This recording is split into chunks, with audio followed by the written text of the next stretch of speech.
Olá, eu vou conversar aqui com o deputado Eduardo Salles, que além de parlamentar é agrônomo de formação, foi secretário de Agricultura e vai falar um pouquinho sobre esses conflitos agrários que estão acontecendo em algumas cidades da Bahia. E um recente foi em Correntina, em uma determinada fazenda, que o senhor classificou como ato terrorista.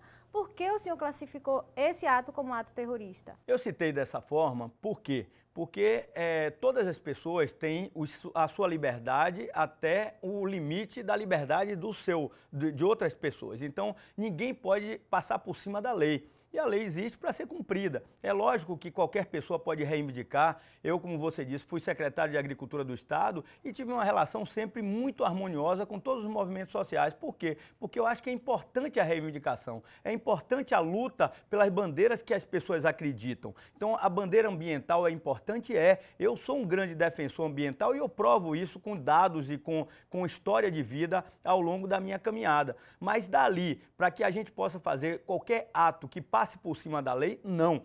É como se, por exemplo, nós tivéssemos um vizinho e nós não concordássemos com o que o vizinho faz, nós abríssemos, entrássemos no apartamento do vizinho e tocássemos fogo no apartamento do vizinho porque não concordamos com o que ele fez. Não, nós temos o direito de protestar, nós temos o direito, sim, no caso deles, de irem para as estradas, se manifestar em todos os cantos, solicitar audiência, vir conversar com o governador do estado.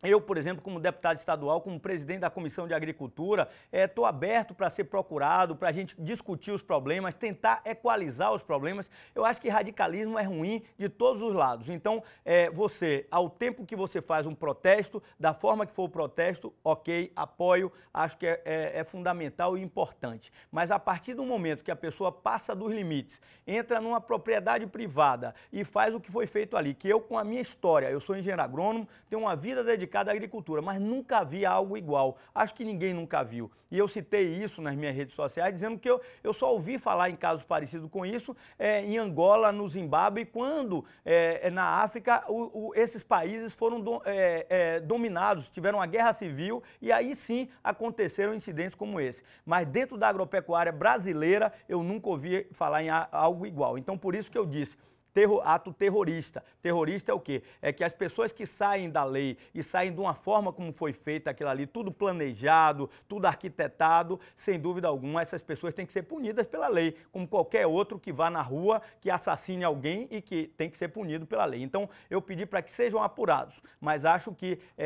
se passou dos limites. Volto a dizer, se a gente conseguir ter uma condição de que as pessoas entendam que o limite delas é quando chega a liberdade das outras pessoas, a você ter o direito privado da propriedade, tudo isso a gente não pode ultrapassar esses limites, senão o país perde a ordem civil. A gente não pode mais, não pode apoiar uma condição dessa. Então me desculpem os deputados que vêm apoiar uma condição dessa por qualquer pretexto. Eu não estou aqui para poder dizer um pretexto ou outro, eu digo qualquer pretexto. Quem estiver errado, quem não cumprir a lei, essa pessoa tem que passar pelas questões da lei, todos os momentos. Então essa pessoa ir a uma instância, a outra instância, até chegar na instância superior do Supremo Tribunal. Por falar nisso, o senhor se reuniu, inclusive, com o governador, representantes da Secretaria de Agricultura, da Segurança Pública, de segmentos, que dizem respeito a isso.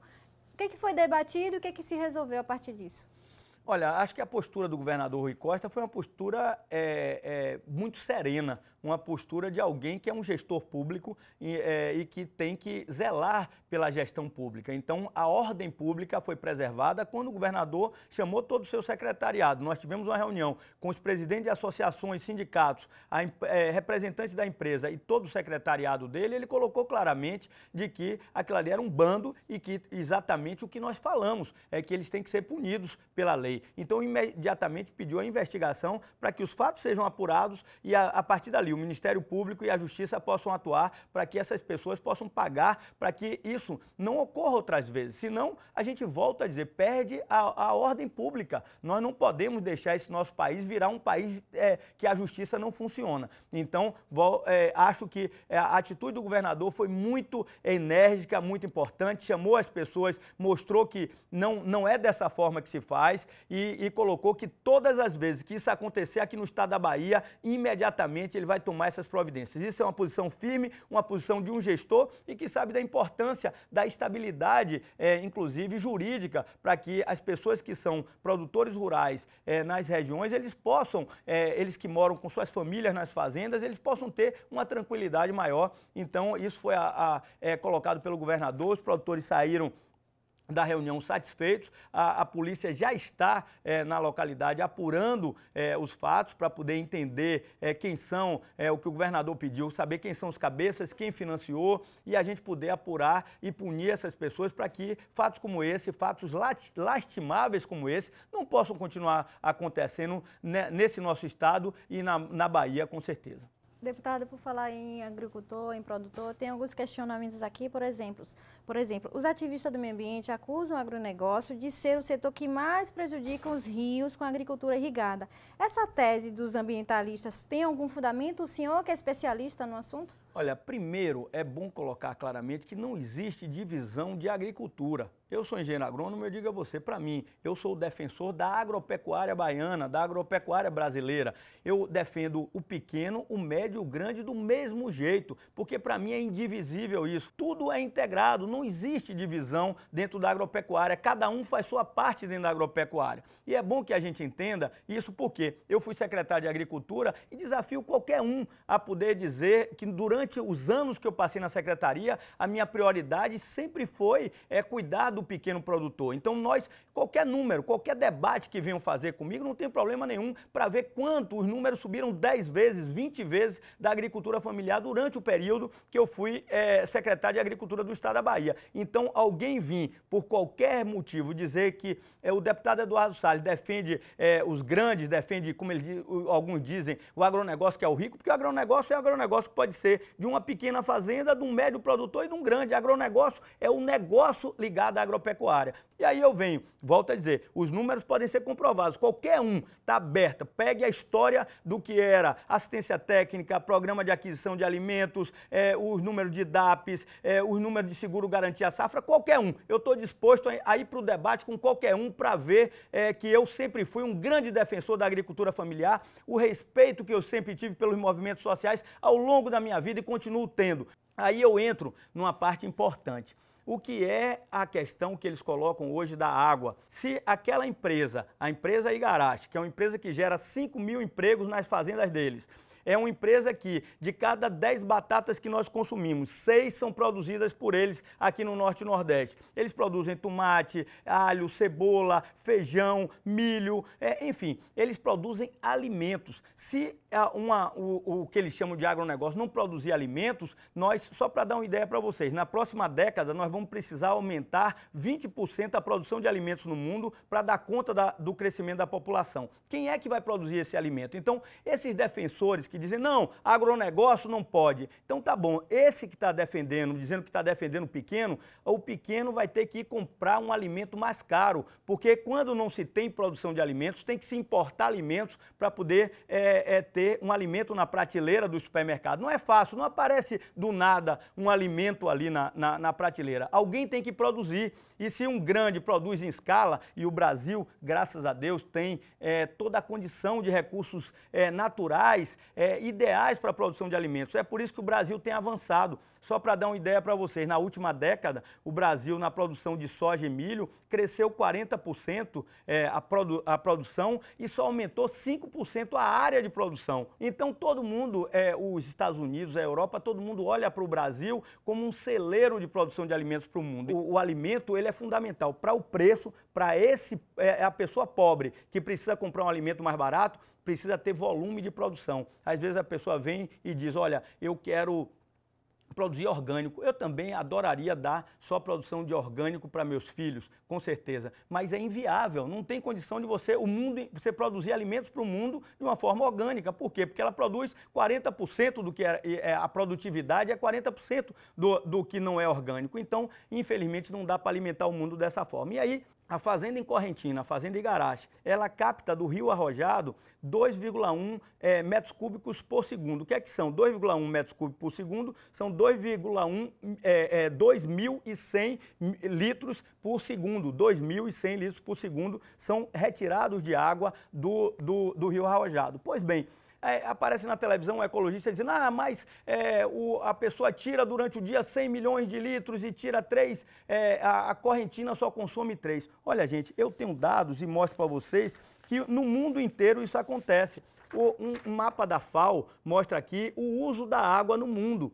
E essa coluna mostra que no mundo inteiro a média mundial é utilizada de toda a água que é consumida de um rio, o resto vai para o mar. 70% dessa água ela é utilizada na agricultura no mundo. 8% é utilizada para o uso doméstico e 22% é utilizado na indústria. Já no caso da Bahia, nós, ao invés dos 70% que está aqui a nível mundial, nós temos 65% é utilizado para irrigação. Para o consumo, 15% contra os 8% de média mundial. E para a indústria, 11% na Bahia contra os 22% da média mundial. Então, o que eu quero dizer a vocês é que o consumo de água aqui na Bahia não é diferente do consumo de água no mundo. Só é diferente quando nós temos a questão da industrialização. Países que são mais industriais usam mais água para industrialização. Então, a lei federal, que é a Lei das Águas, a Lei 9433 e a Lei estadual 10.432, elas rezam sobre como fazer para retirar a água. Nós temos os dados do Rio Arrojado, por exemplo, e só para dar uma ideia para vocês, como é que é concedida a outorga d'água? A outorga d'água ela vem de uma lei federal, da Lei das Águas, e uma lei estadual aqui do estado da Bahia. O que acontece? Essa lei nossa, ela diz que é possível você ter um item que é considerado, que é o Q90. O que é o Q90? O histórico da vida daquele rio, você tem 90% daquele fluxo, daquela vazão. Desse Q90, nós pegamos 80% é outorgável. Então, 80% desse Q90, que é 90% do tempo aquela vazão que corre naquele rio, 80% deste é possível outorgar. Os outros 20% não. É a vazão ecológica que vai garantir a permanência da vida daquele rio. Pois bem, dos 80% outorgáveis, vamos falar do Rio Arrojado? Tá bom. O Rio Arrojado, ele tem, e aí eu passo os números para vocês, ele tem 48 mil litros por segundo, é o Q90 dele. Desses aí, quando a gente tira 80% é outorgável, 38,4, 38.400 litros por segundo são outorgáveis. Pois bem, essa fazenda tira 2.100. 38.400 é o permitido tirar litros por segundo. A fazenda tira 2.100 litros por segundo.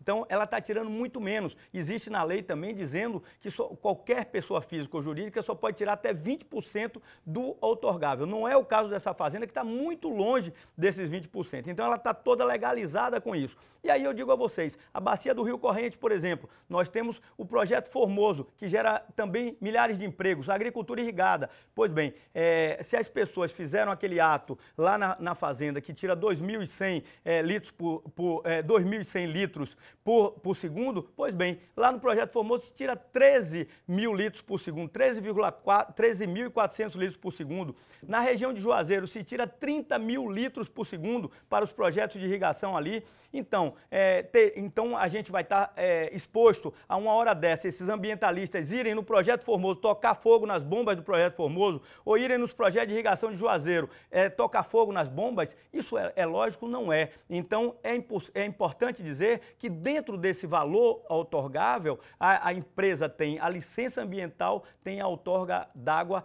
tudo legalizado. Os ecologistas dizem, não, vai acabar com o rio. Não, a gente tem que proteger o rio sim, nós temos que cuidar das nascentes, nós temos que cuidar das matas ciliares e quem não estiver fazendo isso tem que ser punido também. Da mesma forma que eu falei que são as pessoas que fizeram aquele ato têm que ser punidas, também quem não cumprir as questões que estão estabelecidas. A outorga d'água, a empresa que não tem a outorga d'água tem que ser punida, a empresa que não preserva as nascentes tem que ser punida. E eu falo isso com tranquilidade, sabe por quê? Porque eu fui o deputado que, em 2015, coloquei um projeto de lei meu, que é o projeto 21.364 de 2015, que reza exatamente sobre isso, dispõe sobre a criação da política estadual de incentivo ao uso racional de recursos hídricos.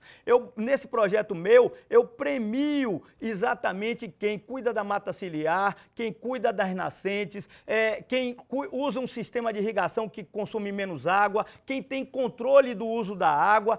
Então, eu digo com tranquilidade, eu fiz mestrado em irrigação e drenagem, eu tenho uma condição de debater e de dizer a vocês, gente, eu preservo, eu sou pelo sustentável, todas as bandeiras que tiveram em defesa do Rio São Francisco, eu estava presente, e quem tem que preservar mais do que qualquer um é o agricultor que tem todo o dinheiro dele investido ali, e qualquer coisa que acabe aquele manancial vai prejudicar todo o investimento da vida dele, mas não, ele está ali competente, gerando emprego, gerando renda, e a gente não pode criminalizar quem está produzindo alimento, quem está gerando emprego, em prol de algumas pessoas que se acham, ou então estão fazendo a cabeça de pessoas, como as pessoas acham que a floresta amazônica é intocável. Alguns entraram há alguns anos atrás, eu conheço aquela região há 20 anos atrás, eu rodei cada canto daquela região como agrônomo, de Cocos, Jaborandi, Correntina, passando até Barreiras, Luiz Eduardo Magalhães, porque eu trabalhei naquela região como engenheiro agrônomo, eu conheço as veredas, eu sei o que está acontecendo com as veredas, que nós precisamos cuidar para ninguém plantar arroz na beira da vereda, para ninguém gradear a vereda, eu sempre fui um defensor disso e vou continuar defendendo. A região de Juazeiro foi a região que mais gerou emprego com carteira assinada agora há pouco tempo. Sabe quanto de água eles consomem de lá, aqueles projetos de Juazeiro ali? 30,46 metros cúbicos, 15 vezes mais do que essa fazenda captou de água ali. Então, esses projetos de Juazeiro e Petrolina, quando nós fazemos o Projeto Formoso, que eu sou um defensor inveterado, todas as bandeiras do Projeto Formoso em Bom Jesus da Lapa, eu sempre defendi, todos sabem disso. E o que é que acontece? O Projeto Formoso, ele capta 13 metros cúbicos por segundo. Ele é criminoso porque ele capta 13 do Rio Corrente, que é exatamente a bacia do Rio Corrente que nós estamos falando. Claro, tem que captar, porque senão essa água vai para o mar, minha gente. A gente tem que produzir alimentos, e o alimento, quando ele é produzido, a água não é toda utilizada pelo alimento, aquilo ali retorna aos mananciais através do seu lençol freático. Então tem que se entender que o projeto, esses projetos de irrigação, todos eles, aí eu venho o projeto Jaíba, 12 metros cúbicos por segundo, cada um desses projetos, eu poderia citar todos, que geram milhares de empregos, eles vão estar criminalizados, então nós vamos chegar e dizer, pessoal, o Projeto Formoso, amanhã pode ser você, alguém pode ir amanhã querer queimar as bombas do Projeto Formoso, porque ele está tirando 7 vezes mais água do que aquela fazenda tira do Rio Arrojado, ou dizer que tem que parar os projetos de irrigação todos de Juazeiro. Não é por aí, minha gente. A gente tem que ter o equilíbrio, cada um dentro da sua capacidade, e a gente vai trabalhar para que isso aconteça e aconteça da melhor forma possível. É esse o meu objetivo. Deputado, o senhor falou em punição, em cumprimento de lei. A empresa atacada, ela estava dentro das exigências legais impostas pela Secretaria do Meio Ambiente e também pelo INEMA? Muito boa pergunta. Olha bem, essa empresa, gente, ela emprega nas fazendas dela 5.000 pessoas. Ela, como eu disse, produz alimentos. 10 batatas que nós consumimos no Norte e Nordeste, 6 vêm dessa empresa. Pois bem, essa empresa ela tem, isso foi dito pelo secretário de Meio Ambiente, na frente do governador, pela presidente do INEMA. Eles têm toda a outorga d'água legal, as licenças ambientais todas legais, inclusive tem certificações nacionais e internacionais de sustentabilidade. Essa empresa é uma empresa muito séria, com alta tecnologia, de descendentes de japoneses, que tem história de vida ligada a fazer o bem. Se algum de vocês, eu convido vocês a visitarem as estruturas dessas fazendas para vocês entenderem que o trabalhador é cuidado de uma maneira exemplar, que tudo que essa empresa faz, ela faz. Eu não estou defendendo uma empresa, não, eu estou defendendo várias. E quando vocês disserem que a questão da empresa está defendendo grande ou o que seja, não. Vocês vão entender que nós estamos defendendo o pequeno, o médio e o grande. Essa empresa tem todas as documentações, quer dizer, que se você faz tudo legalmente, você tem tudo e acontece uma coisa dessa, imagine o que é que pode ser feito em quem não tem nada aí e que faz a coisa ilegal. Ok, e esses foram os esclarecimentos do deputado. Obrigada, deputada, pela vinda aqui para esclarecer, né, esse assunto polêmico.